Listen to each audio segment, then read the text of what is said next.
وہ ایک شریف النفس شخص تھا. اس کی کسی کے ساتھ دشمنی یا لڑائی جھگڑا نہیں تھا.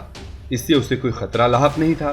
یہی وجہ ہے کہ اپنی بیوی کے ساتھ بغیر کسی سیکیورٹی کے خود ڈرائیو کرتے ہوئے وہ اپنے پوتوں اور پوتیوں کو اسکول سے لینے کے لیے لاہور کی کینال روڈ پر چلا جا رہا تھا.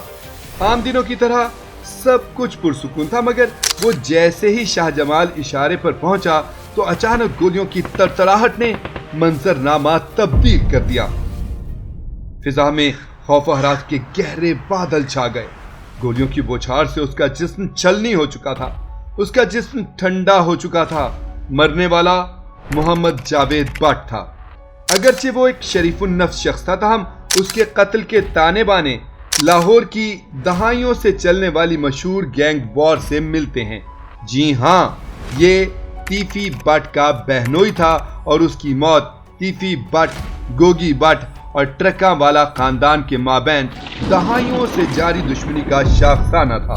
ٹرکاں والا خاندان کون سا ہے؟ تیفی بٹ اور گوگی بٹ کون ہیں؟ ٹرکاں والا خاندان اور تیفی بٹ گوگی بٹ کی دشمنی کی ابتدا کیسے ہوئی؟ اب تک کون کون اس دشمنی کی بھینٹ چڑھ چکا ہے اور اس دشمنی کو نبھاتے ہوئے کون سے فریق کے حصے میں کیا آیا؟ یہ داستان سنا رہے ہیں ہم آپ کو آج کی اس ویڈیو میں. پی زی پرائم کی نئی دلچسپ اور معلوماتی ویڈیو میں خوش آمدید. اس داستان کا آغاز ہوتا ہے امیر الدین عرف بلا ٹرکاں والا سے. بلا ٹرکاں والا معروف گڈز ٹرانسپورٹر اور اکھاڑے کے نامی گرامی پہلوان تھے. ان کے والد اور 2 ماموں بھی پہلوان تھے اور پاکستان کے نامی گرامی پہلوان نبی بخش بھی اسی خاندان سے تھے.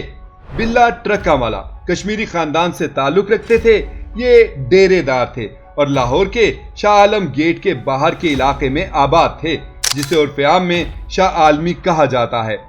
گمان کیا جاتا ہے کہ گڈز ٹرانسپورٹ کے کاروبار سے منسلک ہونے کی وجہ سے انہیں ٹرکاں والا کہا جانے لگا. بلا ٹرکاں والا مالی طور پر بہت مضبوط تھے. وہ دور ڈیرے داری کا تھا اور اہل ثروت اور اثر و رسوخ رکھنے والوں نے اپنے اپنے ڈیرے بنائے ہوئے تھے. یہاں پر بڑے بڑے لوگوں کی دعوتیں ہوتی، کچہریاں لگتی اور لوگوں کے مسائل حل ہوتے. اس سے ان کے ڈیرے کی شہرت میں اضافہ ہوتا. چنانچہ زیادہ سے زیادہ شہرت اور طاقت کے حصول کے لیے یہ لوگ ایک دوسرے سے مقابلے میں رہتے. ان کے سیاستدانوں اور پولیس کے ساتھ بڑے گہرے مراسم تھے. بلا ٹرکاں والا کے انڈر ورلڈ کے ساتھ تعلق کی ابتدا بھی یہیں سے ہوئی. واقعہ کچھ یوں ہے کہ اپنے ڈیرے کی طاقت اور اثر و رسوخ بڑھانے اور اپنے کام کروانے کے لیے بلا ٹرکاں والا مختلف جرائم پیشہ افراد کو اپنے ڈیرے پر پناہ دیا کرتے. اس کے بدلے میں وہ ان سے اپنے کام بھی کروایا کرتے تھے.